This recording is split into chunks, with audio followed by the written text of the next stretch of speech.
एक इंतहाई अहम मौजू जिस पर आज हम बात करेंगे और सेहत से जुड़ा ये मौजू है। अक्सर ये देखते हैं कोई बीमार होता है, एंटीबायोटिक्स ले रहा होता है लेकिन कोई फ़र्क नहीं पड़ा होता, फिर मालूम ये होता है कि उसके अंदर तो एंटीबायोटिक्स की एक रेजिस्टेंस आ चुकी है। एक दो रह चुकी होती हैं एंटीबायोटिक्स जो कि उस पर असर करती हैं, बाकी असर भी नहीं कर रही होती हैं। ये क्यों होता है?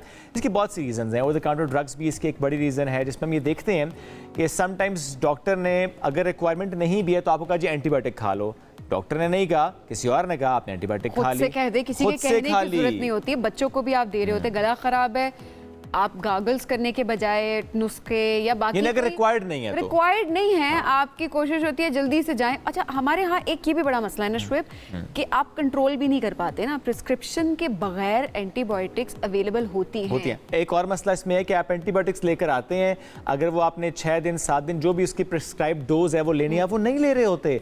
2 दिन में आपने कहा तबीयत में ज़रा बेहतरी है, छोड़ता हूँ एंटीबायोटिक, ये आपने किया गड़बड़। ऐसी बहुत सी गलतियाँ हम करते हैं, उसकी वजह से क्या होता है? ग्लोबल इशू होता है। एक ग्लोबल इशू इस वक्त आ चुका है सामने, जो तहकीक हुई है उसके मुताबिक ग्लोबल सुपर बग 2050 तक सालाना 10 मिलियन अमवात का सबब बन सकता है। ज़रा पाकिस्तान इस खतरे से महफूज बिल्कुल नहीं है। यहाँ की सूरत ज़्यादा नाजुक है, जिस तरह मैंने जिक्र किया कि यहाँ पे हमारे रवैये क्या हैं। आज हम इस मौजू पर बात करेंगे कि हमें अपने रवैयों में कैसी बेहतरी लेकर आनी है ताकि हम इसमें थोड़ा बेहतर रह सकें। हमें ज्वाइन किया है डॉक्टर अनीज़ा साहिबा। डॉक्टर साहब बहुत शुक्रिया आपने ज्वाइन किया। डॉक्टर साहब सबसे पहले बताएंगे सुपर बग एक्चुअली क्या है, कितना बड़ा खतरा हो सकता है और पाकिस्तान इससे ज़्यादा महफूज नहीं होगा? बिल्कुल, सुपर बग ये होता है कि एंटीबायोटिक्स की वजह से जो बैक्टीरिया ऑलरेडी एनवायरनमेंट के अंदर एग्जिस्ट कर रहे हैं वो रेजिस्टेंस डेवलप करते जा रहे हैं, उनके अंदर जेनेटिक चेंजेस आती जा रही हैं और वो जो है दवाइयों की जो उनके अगेंस्ट एंटीबायोटिक्स हैं वो उनकी मुदाफ़त को कम करते जा रहे हैं। ठीक, ना सिर्फ उनका ख़तरा ये है कि वो अपनी एक बैक्टीरिया जो है वो एक एंटीबायोटिक से कर रहा है, बल्कि वो उसके साथ साथ जेनेटिक चेंजेस को ट्रांसमिट भी कर रहा है अदर बैक्टीरिया में, ताकि जो दूसरे वाले बैक्टीरिया हैं वो भी उसके साथ जो है एंटीबायोटिक के साथ रेजिस्टेंट होते जा रहे हैं। तो ये एक सबसे बड़ा जो इस वक्त हम ख़तरा महसूस कर रहे हैं, और उसमें रीज़न ज़ाहिर है बहुत सारे आपने अभी डिस्कस भी कर दिए और भी मौजूद है। सबसे ज़्यादा तो बात यह है कि हमारे मुल्क में लैक ऑफ अवेयरनेस ही नहीं है, पब्लिक अवेयरनेस अदरवाइज़ भी नहीं है, और जनरली यहाँ पे जो है लोगों को ये पता नहीं है कि तमाम दवाएं जो डॉक्टर दे हैं उनके साइड इफ़ेक्ट्स होते हैं, लेकिन हमेशा रिस्क एंड कॉस्ट जो है उसको वे करके दवाइयाँ जो है वो प्रिस्क्राइब की जाती हैं। तो जब आपको लगता है कि बीमारी ज़्यादा है तो आप दवा उसके लिए देते हैं, जब बीमारी को ज़रूरत नहीं है तो हमें दवा उसके लिए लेनी नहीं चाहिए। ना सिर्फ ये कि वो फ़ायदा नहीं पहुंचाती है, बल्कि वो उल्टा आपकी बॉडी को नुकसान पहुंचा रही होती है। उमूमन यही होता है कि नुकसान उस टाइम पे आपको पता नहीं चल रहा था, वो लॉन्ग टर्म उसका इम्पैक्ट देखा बिल्कुल। और उस सुपर बग के आने की वजह से क्या होगा, हमारे पास चॉइसेस बिल्कुल ख़त्म हो चुकी हैं। एंटीबायोटिक पहले हमारे पास शायद 12 की रेंज थी, with the passage of time वो रेंज नैरो होती होती। अब बहुत सारी ऐसी बीमारियाँ जिनके लिए 2-3 एंटीबायोटिक के अलावा कोई चीज़ें बची नहीं हैं। एक तो ख़तरा उसके साथ ये होता है, दूसरा ये कि जो बीमारी होती है वो एक इलनेस की ड्यूरेशन है ना, कि आपने एंटीबायोटिक दी 5 दिन में ठीक हो गई। जब ये सुपर बग और रेजिस्टेंस आता जा रहा है तो बीमारी की ड्यूरेशन मुश्किल होती जा रही है, लंबी होती जा रही है, उसको ट्रीट करना मुश्किल हो रहा है। फिर ये कि जब इन्फेक्शन ट्रीट हो जाती है तो वो ट्रीटेबल कंडीशन है। यही तो अच्छी बात थी इन्फेक्शंस की कि भाई एंटीबायोटिक दी और ठीक हो गई, लेकिन अगर नहीं करेंगे तो कॉम्प्लिकेशंस बढ़ती जाएंगी, और समटाइम्स ये कॉम्प्लिकेशंस इतनी सिवियर हो जाती हैं कि इससे डेथ भी हो सकती है। तो हमारे लिए सबसे बड़ा ख़तरा यही है कि ये होगा। दूसरी बात ये कि जैसे ऑल ओवर द वर्ल्ड बहुत सारी एडवांसमेंट्स हो रही हैं मेडिसिन की फील्ड में भी। कीमोथेरेपी बहुत अच्छी जो है वो with the passage of time her cancer का इलाज जो है वो आता जा रहा है, और इसी तरह सर्जरीज बहुत इनोवेटिव किस्म की सर्जरीज आ रही हैं। लेकिन तमाम चीज़ें किसके ऊपर डिपेंडेंट होती हैं? दोनों कंडीशन में इन्फेक्शंस का रिस्क ज़्यादा होता है। तो अगर एंटीबायोटिक रेजिस्टेंट डेवलप हुआ होगा तो हमारी जो अच्छी खासी सर्जरी, हम एक तरफ इनोवेशन में चले जाएं और दूसरी तरफ हम ठीक नहीं होंगे। ये तो बड़ी कंसर्निंग एक इशू भी है, जिस पर मेरा ख्याल है आज हम यहाँ पे बैठ के बात करें। सोशल मीडिया पे भी ऐसे जो तरह डिस्कशन नहीं हो रही होती। डॉक्टर्स भी हमने अक्सर ये देखा है कि वो भी चलें, लोग तो ले रहे होते हैं खुद से, वो भी थोड़ा सा गला ख़राब होता है, जल्दी ठीक हो जाएगा तो आपको थोड़ा फ़ौरन से प्रिस्क्राइब कर देंगे एंटीबायोटिक्स। इसमें ट्रेनिंग किस हद तक इम्पॉर्टेंट है डॉक्टर्स की अपनी भी, कि वो खुद से चीज़ को हल करने की विदाउट एंटीबायोटिक्स वो कोशिश करें? एक तो ये कि देखें, जो हमारे हॉस्पिटल्स में मसला ये होता है कि तमाम पेशेंट जो हमारे पास आते हैं वो उमूमन 1-2 डोज लेके कहीं से फिर ही आते हैं। अच्छा। तो जनरल फिजिशियंस जो होते हैं जो कम्युनिटी में मौजूद हैं, उनकी ट्रेनिंग सबसे ज़्यादा ज़रूरत है कि उनको पहले बताया जाए कि उन्होंने कब एंटीबायोटिक शुरू करनी है। दूसरी बात यह कि कोलैबोरेशन होनी चाहिए। एंटीबायोटिक स्टीवर्डशिप प्रोग्राम्स होते हैं, जिस तरह आपने अभी जिक्र किया कि वो सिर्फ 2 दिन के बाद दवा ख़त्म कर दें।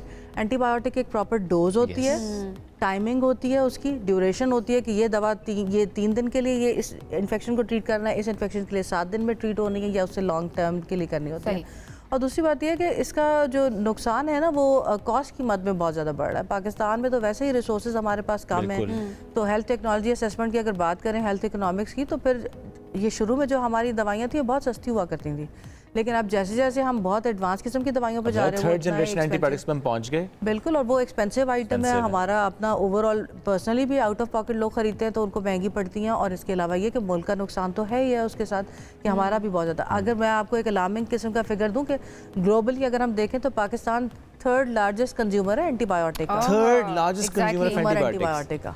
अब आप देखें कि इतने तो हमारे मामलात ऐसे यानी पूरे दुनिया में एंटीबायोटिक्स इतनी इस्तेमाल नहीं हो रही जितनी पाकिस्तान या कुछ मुल्कों में हो रही हैं। बहुत बीमार हो जाते हैं इसीलिए हमारे कल्चरल फैक्टर्स हैं, क्योंकि हमारे लोग क्या समझते हैं कि एंटीबायोटिक मिले। दूसरी बात है कि हमारा हेल्थ इंफ्रास्ट्रक्चर काफ़ी वीक है। कोई दूर इलाके में रहता है, उसके पास डॉक्टर इजीली अवेलेबल नहीं है, तो वो ये करता है कि भाई एंटीबायोटिक। और हम इस पे भी तो डॉक्टर साहब जा रहे होते हैं ना कि ठीक है जल्दी जल्दी हमें फ़र्क पड़ जाए, बस इसके अलावा और कोई नहीं है। डॉक्टर साहब ये भी थोड़ा सा एलैबोरेट कीजिए, क्योंकि ये जो बात अभी शुएब ने की थी कि 2 दिन लोग एंटीबायोटिक ले, डॉक्टर ने 3 दिन या 5 दिन या 7 दिन प्रिस्क्राइब की हुई है, तो हम पहले उसको छोड़ देते हैं।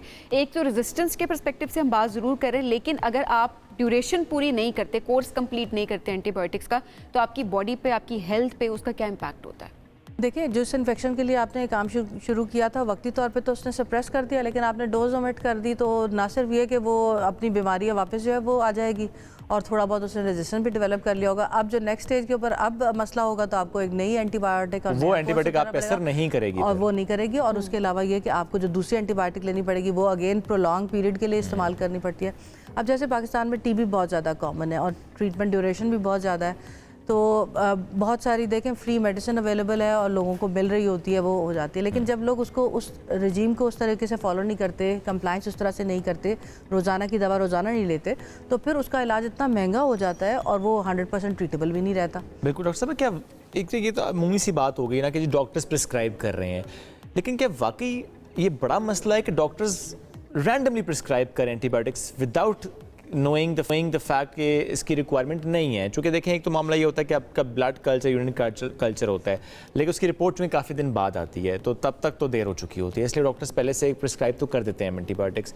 फ़ायदा क्या होता है डॉक्टर्स को इतना प्रिस्क्राइब करने का? नहीं, देखें, ओमन ये होता है, एक तो हमारे पेशेंट्स का प्रेशर बहुत ज़्यादा होता है। जब हम जनरल अपने क्लिनिक्स में बैठे होते हैं, तो लोगों की क्योंकि अपनी सी कोई पेशेंट अवेयरनेस और एजुकेशन नहीं है, ठीक है, तो उनके सवालों के जवाब भी ये होते हैं, उनका आसान हल ये होता है कि उनको जल्दी से एंटीबायोटिक प्रिस्क्राइब की जाए और उसके बाद जल्दी ठीक हो जाए। लेकिन देखें, जनरली पब्लिक अवेयरनेस, जैसे आपने बड़ा अच्छा किया, ये प्रोग्राम जो है वो आपने किया, और इस तरह के और प्रोग्राम भी हो, लोगों को पता चले। और ना सिर्फ ये कि हमें एंटीबायोटिक की पता चले कि हमने किस तरह लेना है, बल्कि हमें इन्फेक्शन प्रिवेंशन एंड कंट्रोल के बारे में जो हाइजीन मेजर्स होती हैं, जनरली बच्चों को पता चले, सोसाइटी को पता चले, कम्युनिटी को। अगर ये इन चीज़ों की तरफ गौर करें, तो फिर बहुत सारी इन्फेक्शन जो हैं वो हो ही ना। इन्फेक्शन सबसे ज़्यादा इसी वजह से होती है ना, तो इसीलिए डॉक्टर्स में भी और जनरल कम्युनिटी में भी जो infection prevention and control measures हैं, उनको भी इंट्रोड्यूस कराने की ज़रूरत है। और साथ आपको जो है वो ये क्या कंपनीज का भी प्रेशर होता है? एक ये भी राय होती है ना कि मेडिकल रेप्स जो होते हैं, वो चूँकि बहुत से नई नई मेडिसिन पहुँचा रहे हैं डॉक्टर्स को, वो कहते हैं जी आप ये प्रिस्क्राइब करें, डॉक्टर्स को इंसेंटिव भी दे रहे होते हैं। अमूमन ऐसा जनरली एथिकली होता नहीं है। मोस्टली जो है वो यही होता है कि एक तो उनको सपोर्ट नहीं होती, दूसरा एक जो बहुत इंपॉर्टेंट फैक्टर है कि डायग्नोस्टिक स्टीवर्डशिप का कॉन्सेप्ट भी आया हुआ है। उसमें यह है कि देखें, हमारे हॉस्पिटल में, इवन बड़े हॉस्पिटल में भी ये ट्रेंड नहीं है कि माइक्रोबायोलॉजिस्ट और जो ट्रीटिंग क्लिनिशियन है उनका आपस में कोई कम्युनिकेशन हो। बाकी ऑल ओवर द वर्ल्ड ये होता है कि जैसे माइक्रोस्कोप के अंदर देखा, एक तरह की रेंज आ गई, तो आपने उसकी अपनी नैरो कर ली और अपनी एंटीबायोटिक को ओमिट कर दिया, ठीक, तो वो उसके रिजल्ट 2 दिन के बाद भी आ जाते हैं।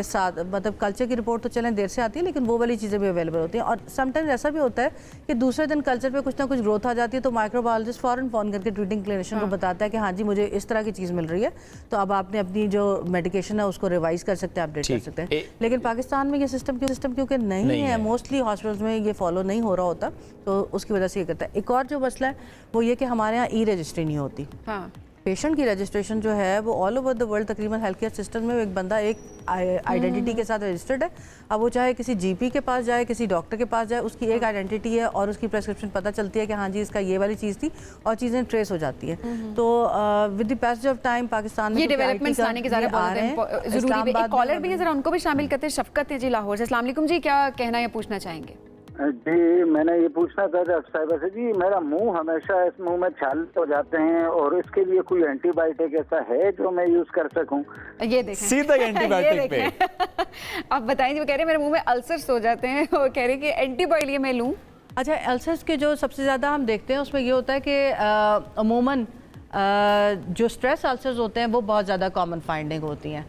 तो ये वाली चीज़ें जो हैं इनको भी थोड़ा सा इलाबोरेट करने की ज़रूरत होती है। और दूसरी बात ये कि एंटीबायोटिक तो उसका कोई भी हल नहीं है ना, एंटीबायोटिक की जरूरत डॉक्टर विल प्रिस्क्राइब की मेडिसिन कौन सी रिक्वायर्ड है आपको, चीज़ होती है उसकी वजह से भी हो सकती है और स्ट्रेस की वजह से भी हो सकती है। ये हम कुछ 2-4 सवाल आपसे करते हैं तो इवैल्यूएट कर लेते हैं कि वाकई ये किस वजह से हो रही है। एग्जैक्टली। अच्छा डॉक्टर साहिबा, ऐसा भी होता है कि डॉक्टर मेडिसिन का नाम लिख देते हैं और फार्मूला, जब आप इवन आप अगर जाते भी हैं मेडिकल स्टोर पे तो मेडिसिन का नाम होता है, वो कहते हैं जी फार्मूला सेम है, आप ये वाली दवाई ले जाएं। जी। क्या इसमें भी कोई फ़र्क होता है या इससे कोई फ़र्क नहीं पड़ रहा होता कि नाम बेशक सेम है और नाम डिफरेंट है और फार्मूला सेम है? नहीं, वो इसको कहते हैं जेनेरिक नेम और ट्रेड नेम। तो ये बात, इसमें तो कोई प्रॉब्लम नहीं है। अगर कोई दवा ड्रैप रजिस्टर्ड है, ड्रग रेगुलेटरी अथॉरिटी ने रजिस्टर की हुई है और वो एक जेनेरिक है उसके अंदर, तो बेशक वो एक ब्रांड की हो या दूसरे ब्रांड की हो, उससे कोई फ़र्क नहीं पड़ता। वो आपने उसी तरीके से लेनी है। और डॉक्टर साहब जो एंटीबायोटिक्स जब ख़त्म जैसे डोज थी ख़त्म हो गई और हमने उससे बस बहा दिया, ये भी तो गलत प्रैक्टिस पाकिस्तान में हो रही है कि हम जो इन्वायरमेंट में एंटीबायोटिक्स को ज़ाया कर रहे हैं, तल्फ तरीके से नहीं कर रहे, और जो इन्वायरमेंट बैक्टीरिया मौजूद है वो उस एंटीबायोटिक की वजह से उसमें रेजिस्टेंस आएगी। ज़रा जब आप पे हमला करेगा तो फिर एक बड़ा हमला होगा। ये आप तो एनवायरनमेंट की अपनी बात कर रहे हैं। मैं आपको एक बताऊं कि आपने यूजफुल बैक्टीरिया का भी टर्म सुनी होगी ना। हमारी पूरी बॉडी में, हमारे रेस्पिरेटरी ट्रैक में, जेनिटो यूरिनरी ट्रैक में, हमारी गट में सारे यूजफुल बैक्टीरिया भी होते हैं ना, जो कि यूजफुल काम कर रहे होते हैं। जब हम एंटीबायोटिक देते हैं तो हम उनके फंक्शंस को भी तो डिस्टर्ब करते हैं ना। इस टर्म को डिसबायोसिस कहते हैं। तो जब हम उसके फंक्शन को डिस्टर्ब करते हैं तो ऑब्वियसली उसके नुकसान भी होते हैं। और दूसरी बात जो आपने बताई कि एनवायरनमेंट में डेफिनेटली जितनी भी एंटीबायोटिक्स हैं एक्सक्रीट हो रही हैं, चाहे वो स्टूल की फॉर्म में हो रही हैं, चाहे वो यूरिन की फॉर्म में हो रही हैं, वो वेस्ट वाटर की हमारी पूरी, ना सिर्फ ये कि हमारी पूरी सॉइल को, एनवायरनमेंट को, हर चीज़ को जो है वो डिस्ट्रॉय कर रही हैं। वहाँ पे भी रेजिस्टेंट आ रहा है। और हम आइंदा मसला ये होगा कि ये चीज़ें बहुत आसानी से आउटब्रेक्स करना शुरू कर देंगे। तो जिस तरह अभी आप कोविड से सारी दुनिया डर गए, 2050 के जो अलार्मिंग फिगर्स अगर आप दे रहे हैं, अगर आपने इस तरह से इन चीज़ों को कंट्रोल ना किया तो बहुत ज़रूरी है कि हम इसके कंट्रोल करें, इंडिविजुअल लेवल पर भी, स्टेट लेवल पर भी, ग्लोबल लेवल पर। डॉक्टर साहब बहुत शुक्रिया।